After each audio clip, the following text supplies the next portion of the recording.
Der Dezembernachmittag versank langsam in einem trüben Dämmerlicht. Die Sonne stand tief, als wohl sei so früh wie möglich unter der Linie der dunklen Pinien verschwinden, die sich wie Stillwächter entlang der kurvigen Bergstraße erstreckten. Der Himmel war ein Mischung aus blassem Violet und der letzten Andutung von Gold, ein Licht, das die schneebedeckte Landschaft sanft zum Glitzern bracht. Ein fast magischer, aber unerbittlich kalter Anblick. Catherine Walsh zog ihren cremifarbenen Mantel in Jür am Sich, als sei aus ihrem SUV stieg. Sofort bis die Kälte durch den Stoff hindurch, so scharf wie Glas. Sie hat den ganzen Tag gefahren, seit dem frühen Morgen, und jeder Knochen in ihrem Körper sehnt sich nach Ruhe. Der Rastplatz lag still da, fast verlassen, umgeben von einer drückenden, winterlichen Still, die nur durch das leis Rascheln der fallenden Schneeflocken durchbrochen wird. Seit 15 Jahren hat Catherine ihr Leben eins herumgebaut, Erfolg, Walsh Consulting war ihr Werk, ihr Vermächtnis, ihr Stolz und oftmals ihr Gefängnis. Mit 38 war sie ein der einflussreichsten Unternehmensberaterinnen im Nordosten, bekannt für ihre Effizienz, ihre unnachgiebige Arbeitsmoral und ihre Fähigkeit, auch aus aussichtslosen Situationen nach rentable Projekt zu Mädchen, das Watchen Seminar in den Bergen war ein Triumph gewesen, ein neuer Großkant, ein Vertrag, der ihr Jurasil beinahe allein abdeckt. Aber jetzt, hier, an diesem verschneiten Rastplatz, fühlt sich der Erfolg seltsam fern an. Catherine griff nach ihrem Handy und scrollt durch Nachrichten, Mails, Erinnerungen die Welt, die nie aufhört, was von ihr zu verlangen. Ihr Kopf war bereits wieder im Arbeitsmodus, als plötzlich ein klein, zögerlich Stimme die still durchschnitt. »Ma'am?« Catherine zuckte zusammen und sah hinunter. Dort stand ein kleines Mädchen, nicht älter als 4 Jahre, so zart und verloren wirkend, dass Catherine für einen Moment vergaß zu atmen. Ihr blond Haar waren in zwei ungleich Message Zerpfchen gebunden, ihr rotes glitzerndes Kleid sah nach Feiertag aus, doch die dungraue Strickjacke darüber bot kaum Schutz. Ihr Wangen waren gürtet von der Kälte, und ihr blauen Augen glänzen vor Furcht. Hallo, Catherine nähert sich sofort hin, sucht mit einem schnellen Blick die Umgebung ab. Wo ist dein Family, Süß? Ich kann meinen Daddy nicht finden. Ihr Stimme zittert, so dünn und zerbrechlich wie Eis. Wir wollten die Schönen bei anschauen, und dann hab ich einen Vogel gesehen, und Danny war Daddy weg. Ich hab ihn gesagt, und jetzt kann ich ihn nicht finden. Die letzten Wort brachen in einem Schluchzen. Catherine fühlt ein unerwartetes Stecken in ihrer Brust. Wie heißt denn Melody, flüstert das Mädchen. Melody rose hartlich. Ein wunderschöner Name. Catherine legt ihr ein Beruhig. Gent Hand auf die Schulter. Ich bin Catherine. Wie lang ist es her, dass du deinen Daddy gesehen hast? Ich weiß nicht, es fühlt sich an wie ganz doll lang. Tränen liefen über ihr Wangen. Ich hab Angst. Catherine sah zu den Wald, Grenzen hinüber, wo der Schnee wie ein Vorhang fiel. Der Nachmittag sank schnell in die Dunkel. Heit und ein kleines Kind allein zwischen den Bäumen, das war ein Albtraum mit tödlichem Ausgang. Bist du aus dem Wald gekommen? Melody nickt heftig und zeigt auf ein Stell zwischen den packenden Autos.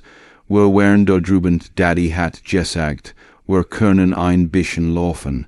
Aber dann war weg. Catherine, mit tief durch, die Vernunft sagt eindeutig, Worten, Polizei rufen, nicht in den Wald gehen. Aber die Vernunft hat oft Regeln, die das ignoriert. kennst du den Name deines Papas? James Hartley. Catherine wehelt sofort, 911. I her stim war gefast, aber innerlich rastales, die Antwort war ernüchternd, mindestens 20 Minuten, bis Jim, and dosein woord. 20 Minuten, ein virreiches Kind, Temperaturen unter Null, ein dichter Wald, nein, das war kein Option. Sei schnappt Melody sanft an die Hand, kannst du mir sagen, wo du aus dem Wald gekommen bist. Die Hoffnung, die in den Augen des Mädchens aufblitzt, ließ Catherine nicht mehr zurück. Der Wald empfing sie mit einem kalten Atemzug. Das Licht der Taschenlampe schnitt durch das Dämmergrau. Ein dünner Faden, der sei vor dem verschluckt worden bewahrt. Der Schnee lag etwa 15 Zentimeter hoch und Melody hinterließ winzig, unregelmäßig Abdruck. Sie folgten einen Schritt vor Schritt tiefer hinein. Daddy, wo bist du? Melodys Stimme halt zwischen den Beinen, Word von der still verschluckt. Catherine rief ebenfalls Dockeles, was zurückkam, war das Nörchen der Zweig. Nacket, was 10 Minuten Bogen der Spuren abrupt nach links ab, verwirrend, zigzagkartig. Du bist lang gelaufen, sagt Catherine leise. Ich wollt nicht, schluchzt Melody, ich hat Angst, aber ich must finden. Catherine drückt her kleine Hand. Du warst unglaublich mutig. Sei gingen weiter, Catherine zunehmend angestrengt her eleganten Stiefel, während für Konferenzraum gemacht, nicht für winterlich Wälder. Schnee klebten her Solen, her Atem bildet klein Wolken, doch sei ließ nicht nach. Dann ganz schwach, hörten sie es, ein Stimm, brüchig, verzweifelt, Melody. Melody riss sich fast los, doch Catherine hielt sie zurück, langsam. Wer gehen zusammen. Sie bewegten sich durch Dichters Unterholz, und Catherine hob die Taschenlampe, und da sah sie ein, James Hartley, ein Mann in den Dreißigern, dunkles Haar, kräftig Statur. Aber im Moment wirkt erschöpft, verletzlich. Sein rechte Bein war unter einem schweren, abgibberchinnen Ast eingeklemmt, und Blut lief über sein Schleff. Als das Licht eintraf, which die Angst aus seinem Gesicht, ersetzt von überwältigender Erleichterung. Melody Baby Gott sei Dank. Das Wiedersehen ließ Catherine kurz innehalten. Es war wie ein Schien aus einem Film, einer dieser Moment, in denen die Welt stillsteht. Doch dann setzt her Wurst, und wieder ein, was ist passiert? James erklärt stockend, während Catherine den Ast untersucht. War schwer, viel schwerer als aussah. Ich kann vielleicht anheben, sagt sie. Ein kleines Stück, damit sie das Bein rausziehen. James protestiert vergeblich. Catherine war bereit. 3, 2, 1. Sie stemmt mit voller Kraft. Her Muskeln brannten, der Ast bewegt sich kaum noch einmal. Sie versuchten es wieder und wieder. Catherine biss die Seiten zusammen, spuet den rohen Stamm an ihrem Schulterknötchen. Beim vierten Versuch gab der Ast nach, nur ein paar Zentimeter, aber genug. James zog sein Bein höher und schrie vor Schmerz, doch war frei. Der Rückweg dauert ein Ewigkeit. Catherine stützt James, die sein Gesicht schweißnass war vor Schmerzen. Jeder Schritt war ein Qual, Melody lief vor her, die Taschenlampe in der Hand wie ein Leuchtturm. Trotz des Schmerzes sprach James, sie hätten nicht zurückkommen müssen, sie kennen uns nicht. Ein kleines Mädchen hat mich Hilfe gebeten, sagt Catherine ruhig, und ich wusste, dass ich kommen muss. Dann sagt sie den Satz, der die Gesamtrichtung ihres Lebens verändern sollte. Ich weiß, wie es ist, sich verloren zu fühlen. Die wird hingen schwer in der kalten Luft. James sah sie an sah mehr, als Catherine erwartet hat. Sie sind einsam, sagt leise, ja, antwortet Catherine, sehr. Als sie endlich aus dem Wald treten, touchten die Blaulichter den Schnee in ein unheimliches, aber willkommens Gluhen. Paramedics, Polizisten, Stimmen, wem professionell ableuf. Catherine war plötzlich nur noch Zuschauerin.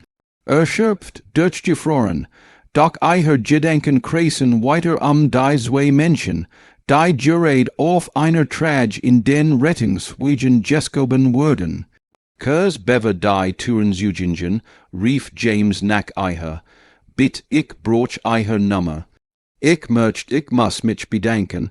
Catherine gab sei zu surgen, Melody winkt ihr zu, und et was in Catherine's Brustschmalz wie Schnee in einer warmen Hand, als sei später im Auto saß, die Heisung aufgedreht, das Handy voller Arbeits, Nachrichten legt sei is einfach weg.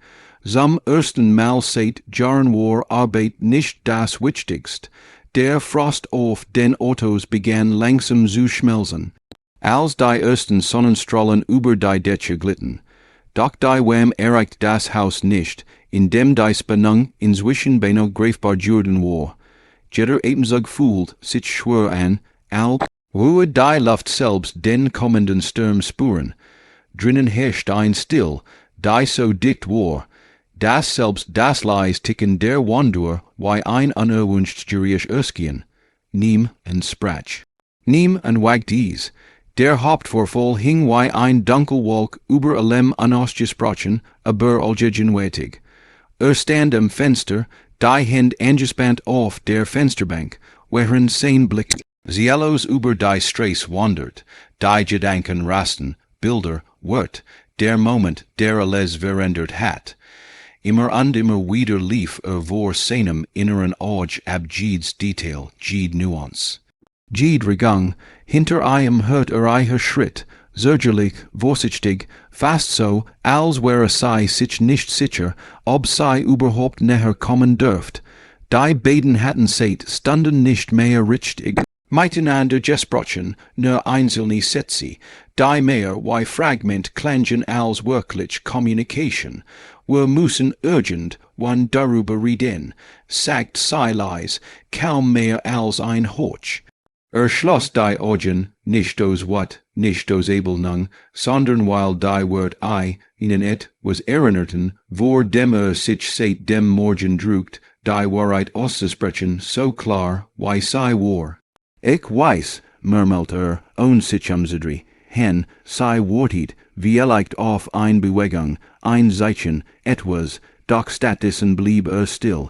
Der Raum fühlt sich in Juren als vorher, als würde beid erdrücken, nach einer langen Pause wagt sei sich näher, bis sei schließlich neben ihm stand, sei beruhigt die Fensterbank, nicht sein Hand, aber no genug, dass die wem ihre Haut spüren konnt. Ein stilles Angebot, eine Einladung, is war nicht geplant, sagt sei dann, nichts davon, aber ich hätt bitt, unterbrach ruhig. Sag das jetzt nicht. Nicht so, sei schlacht. Ja, das war vielleicht der schwierigste Moment ihres gemeinsamen Lebens, und obwohl der Hauptvorfall unverändert stand wie ein unbewegbarer Fels, gab es doch ein an die Wahrheit, die sich jetzt zwischen ihnen skab. Beid hatten Angst et, was zu verlieren, dass sie immer für selbstverständlich gehalten hatten. Draußen fuhr ein Lieferwagen vorbei, ein ganz liches Gericht, das workt, als reis is die beiden Kurs aus den Gedenken. Sie schotten sich in das erstmal seit Stunden wirklich, offen, verletzlich. Und plötzlich begriffen sie, beid, dass der Weg nach vorn nicht im Schweigen lag, nicht in Schuldzuweisungen, sondern in der Entscheidung, den Noten zu lösen, statt und fester zu sehen, setzen wir uns, fragt Schließlich, sei nickt, zum ersten Mal an diesem Morgen schien ein winziger Funken Hoffnung auf sie leuchten. Sie gingen ins Wohnzimmer, der Raum war noch immer kalt, aber urgent, wie hat sich etwas verändert. Als hätt die Entscheidung zu sprechen, die erst Tür geöffnet. Setzt sich auf die Couch, sei gegenüber, und für einen kurzen Moment sehen sie sich einfach nur an. Kein Kampf, keine Bwehe, nur zwei Menschen, die versichten, et was zu verstehen, das sei beid überfordert hat. Fang du an, sagte ruhig, sei at mit tief ein an begann zu sprechen, und in diesem Moment wusst dass dies nicht das End war, is war der Anfang eines Gesprächs, das alles verändern würde.